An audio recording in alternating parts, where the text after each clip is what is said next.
In today's video, I'm going to teach you how to enable the breakout room timer in Zoom.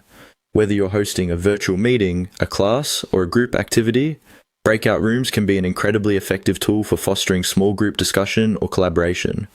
But without proper timing management, the transition back to the main session can be a bit chaotic. That's where enabling a timer comes into play, helping you seamlessly coordinate the conversation flow. Let's dive right in and explore how to set it up. To get started, once you're in your Zoom meeting, you'll need to locate the More button. You can usually find this as an ellipsis icon located on the in-meeting controls at the bottom of your screen. Clicking this option will reveal a drop-down menu where you can see various additional features that Zoom offers during a live call. Among the options, you will find the Breakout Rooms. Click on this and you will open up a new window that will allow you to manage your breakout rooms. This is a fantastic tool that empowers you to break the meeting into smaller groups, facilitating more intimate and focused conversations.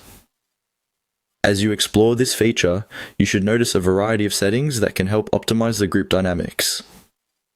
In the lower left corner of this breakout room window, you should see a gear icon, which represents the settings menu.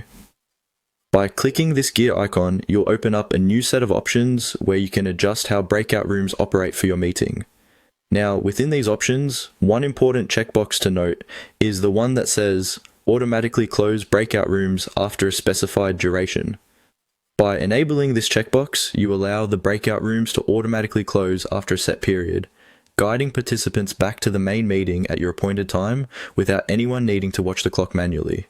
Once this option is checked, you now have the ability to set a precise amount of time you'd like the breakout rooms to remain open. This is where you set the timer based on the agenda of your meeting. Consider the nature of the discussion or activity when determining how much time is appropriate. You might choose a shorter span for brief, focused discussions or longer times for in-depth projects or debates. By actively setting these durations, you can help ensure that everyone stays on track and has enough time to cover the essential topics. And there you have it. By following these simple steps, you can make use of the breakout room timer to enhance your Zoom meetings, providing a more structured and efficient experience for both you and your participants. I hope you found this guide helpful and that it adds value to your virtual gatherings. Don't forget to explore more settings and features Zoom has to offer to further